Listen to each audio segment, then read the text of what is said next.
Friends, welcome to online classes. Today we will do notes for the lesson what is democracy and why is democracy. यानी कि लोकतंत्र क्या है और लोकतंत्र क्यों, जो कि हमारे 9th की बुक पॉलिटिकल साइंस से लिया गया है और इसका आज हम करेंगे नोट्स बनाएंगे इसका एग्ज़ाम नोट्स, यानी कि एग्ज़ाम के लिए हम इसकी प्रिपरेशन करेंगे, एक नोट टाइप में बना लेंगे। यानी कि पूरे के पूरे लेसन को हम क्या करेंगे, ब्रीफ में लिखेंगे, समराइज करेंगे। ठीक है। फर्स्ट है इसमें डेमोक्रेसी।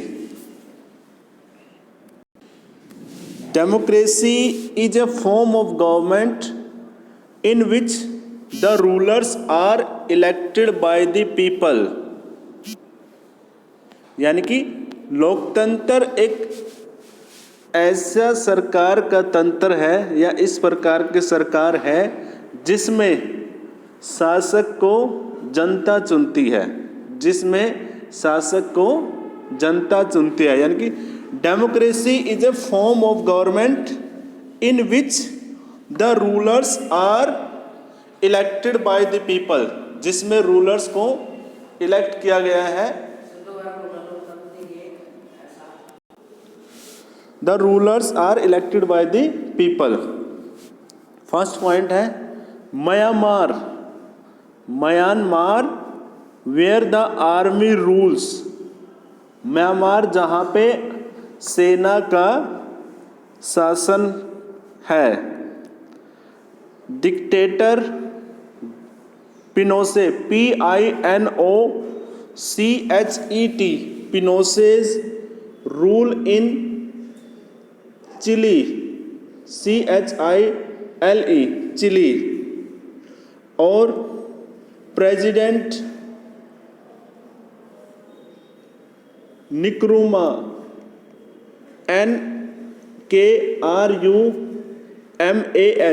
प्रेसिडेंट निक्रूमाज, यानी कि राष्ट्रपति निक्रूमाज रूल इन घाना का शासन, घाना में शासन वाज नॉट डेमोक्रेटिक। ये सारे के सारे लोकतांत्रिक नहीं है। म्यांमार का सैन्य शासन, म्यांमार में सैन्य शासन, चिली का तानाशाह पिनोसे और घाना का राष्ट्रपति निक्रूमा, घाना का राष्ट्रपति निक्रूमा, ये सारे के सारे लोकतांत्रिक नहीं हैं, नहीं थे। ठीक है। They were not chosen by the people. और ये क्यों नहीं थे लोकतांत्रिक? क्योंकि इनको जनता ने नहीं चुना था। They were not chosen by the people, इनको जनता ने नहीं चुना था। Next point, hereditary kings like the king of Nepal और Saudi Arabia. Hereditary king like the king of Nepal and और Saudi Arabia.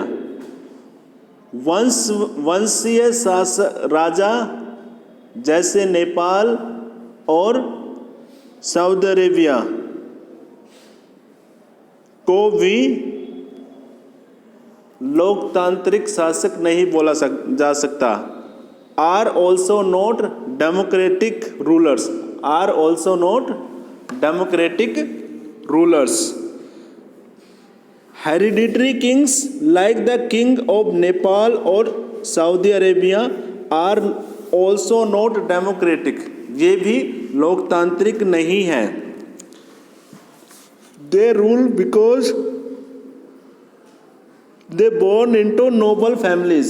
they rule because they were born into noble families। वे शासन इसलिए करते हैं क्योंकि वो शाही परिवार में पैदा हुए हैं, क्योंकि वो राजा के परिवार में पैदा हुए हैं। ये तो हो गया डेमोक्रेसी के बारे में। नॉन डेमोक्रेटिक, यानी कि नॉन डेमोक्रेटिक गवर्नमेंट कौन कौन सी है। ठीक है। यहाँ पे आपको 4-5 एग्जाम्पल मिल गए, इससे आप क्लियर कर लोगे कि आपकी कौन सी सरकार डेमोक्रेटिक है और कौन सी अनडेमोक्रेटिक है। क्लियर है। Next point 2, in a democracy final decision making power must rest with those elected by the people. In a democracy, final decision making power must rest with those elected by the people. यानी कि लोकतंत्र में अंतिम निर्णय उन लोगों के हाथों में होना चाहिए जो जनता द्वारा चुने हुए हैं। सत्ता का या शक्ति का अंतिम निर्णय उन लोगों के हाथों में हो जो जनता द्वारा चुने हुए हैं। इन पाकिस्तान, प्रेसिडेंट मुशर्रफ, पाकिस्तान का राष्ट्रपति general Pervez Musharraf has the power to dismiss national and state assemblies. उसके पास शक्ति है संसद व राज्य की विधानसभाओं को भंग करने की। पाकिस्तान में जो राष्ट्रपति परवेज मुशर्रफ है उसके पास शक्ति है नेशनल और स्टेट असेंबली यानी कि संसद व राज्य विधानसभाओं को भंग करने की। So the final powers rest with the army. तो इस प्रकार जो अंतिम शक्ति है वो किसके हाथों में है? वो हाथों में है आर्मी के यानी कि सेना के। एंड द जनरल हिमसेल्फ, और जनरल के हाथों में है, अपने हाथों में, यानी कि जनरल परवेज मुशर्रफ है ना, उसी के हाथों में है। Full stop. We can not call it a democracy. इसे हम लोकतंत्र नहीं कह सकते। We can not call it a democracy. इसे हम लोकतंत्र नहीं कह सकते। A democracy must be based on a free and fair election, यानी कि लोकतंत्र आधारित होना चाहिए निष्पक्ष और आज़ाद चुनावों से, जहाँ पे where those currently in power have a fair chance of losing, जहाँ पे जो व्यक्ति सत्ता में है उसका पूरा चांस हो हारने का, उसे ही हम कहेंगे फ्री एंड फेयर इलेक्शन। ठीक है। उदाहरण के लिए for example in Mexico elections have been held every 6 years since 1980। उदाहरण के तौर पे मैक्सिको में 1980 से हर 6 साल बाद चुनाव होते हैं। In Mexico elections have been held every 6 years since 1980, यानी कि 1980 से लेके हर साल 6 साल के बाद वहाँ पे इलेक्शन होते हैं। But the same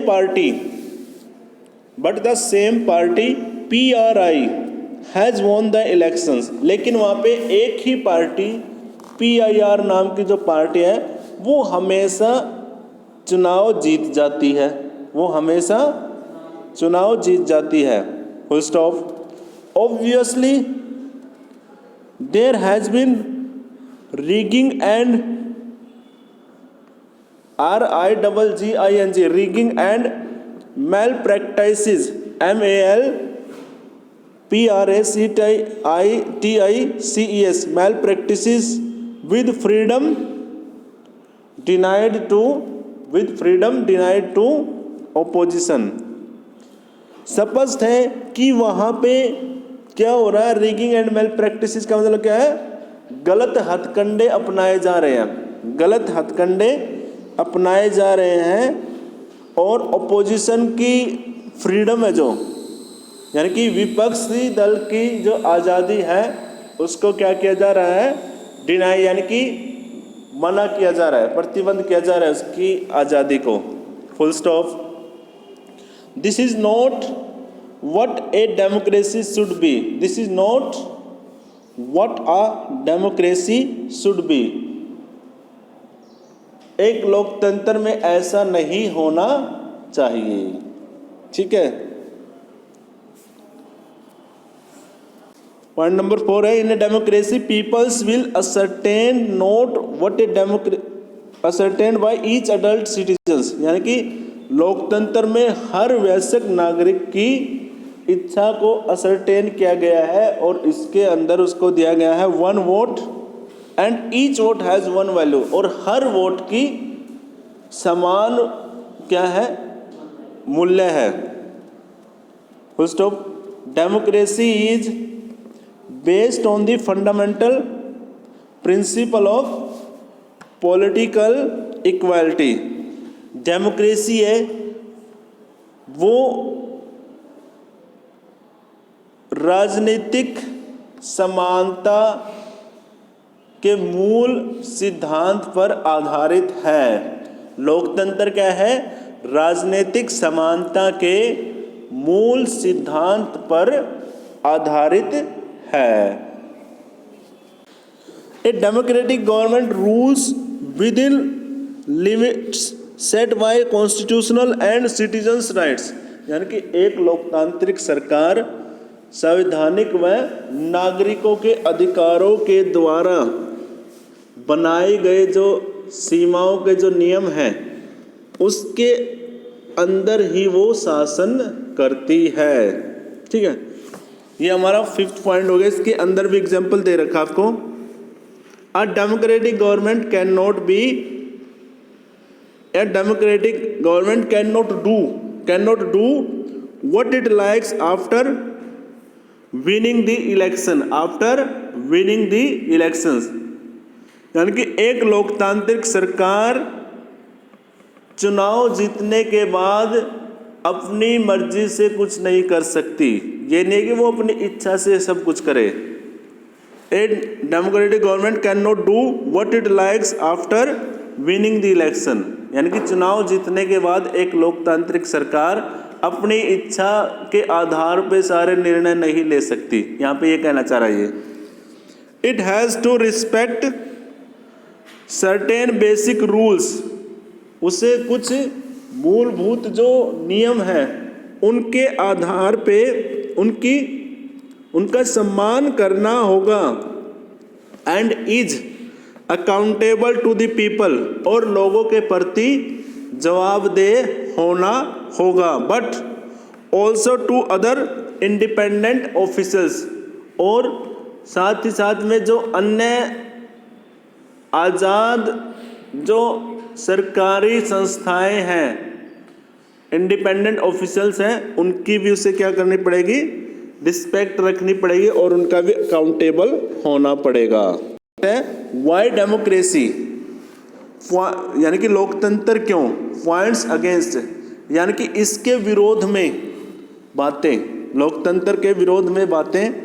there has been criticism of democracy by various people. बहुत सारे लोगों ने लोकतंत्र की आलोचना भी की है.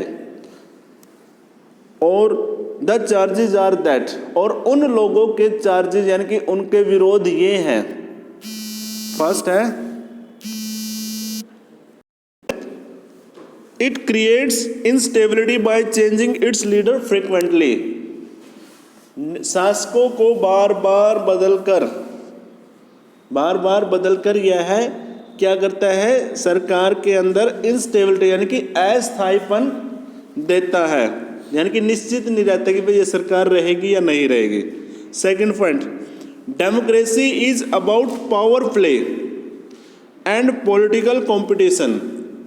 लोकतंत्र क्या है, वह एक सत्ता का खेल है और राजनीतिक प्रतियोगिता है. लोकतंत्र क्या है, पावर प्ले है, सत्ता का खेल है और एक पॉलिटिकल कंपटीशन यानी कि राजनीतिक प्रतियोगिता है. Full stop. तो इसके अंदर क्या रहता है, there is no scope for morality. There is no scope for morality, जिसकी वजह से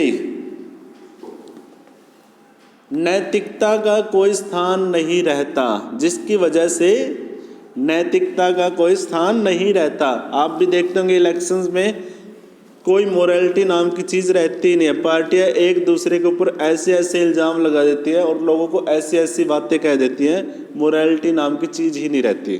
ठीक है। Point number 3, so many people have to be consulted before any issue is sold. So many people have to be consulted before any issue is sold.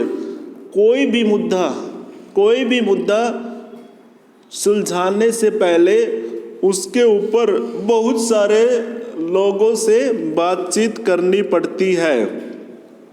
किसी भी मुद्दे पर लोकतंत्र में क्या होता है, बहुत सारे लोगों से क्या करनी पड़ती है, बातचीत करनी पड़ती है। Full stop. It leads to delay, जिससे कि देरी बहुत बढ़ती है या बनती है, जिससे देरी बहुत होती है। Point number 4, elected leaders do not know the best interest of the people. Elected leaders do not know the best interest of the people. चुने हुए जो नेता हैं उन्हें लोगों के हितों के बारे में अच्छे से ज्ञान नहीं होता। चुने हुए नेताओं को लोगों के हितों के बारे में अच्छे से ज्ञान नहीं होता। Point number 5 it leads to corruption for it's based on electoral corruption. It leads to corruption for it is based on electoral corruption. क्योंकि देखो इससे क्या होता है, भ्रष्टाचार बढ़ता है। क्योंकि शुरुआत कहाँ से हुई है, क्योंकि यह इलेक्टरल करप्शन पर ही आधारित है। क्योंकि यह चुनावी भ्रष्टाचार से ही शुरू होता है। चुनाव में भ्रष्टाचार होता है। टिकटों के लिए बड़े बड़े पैसे दिए जाते हैं, हजार करोड़ रुपए लगाए जाते हैं, है ना। तो ऐसे लोग जाएंगे इतने रुपए लगा के, सीधी सी बात है, वो क्या करेगा, करप्शन ही करेगा। तो इसमें करप्शन भी बढ़ता है लोकतंत्र में। ये सबसे बड़ा माइनस पॉइंट है लोकतंत्र का कि करप्शन सबसे ज्यादा लोकतंत्र में बढ़ता है। लास्ट है, ordinary people do not know what is good for them. आम आदमी को नहीं पता होता है कि उसके लिए सही क्या है या उनके लिए सही क्या है। So decision making should not be left to them. तो इसीलिए जो निर्णय लेना उनके ऊपर नहीं छोड़ना चाहिए, उनके ऊपर नहीं छोड़ना चाहिए। तो ये हो गया हमारा डेमोक्रेसी एंड वाई डेमोक्रेसी। तो ये इसका आपका नोट मेकिंग हो गया। तो इसका नोट्स बना लेना, आपको अच्छे से ये रिवीजन हो जाएगा लेसन। कल इसके क्वेश्चंस करेंगे। ओके।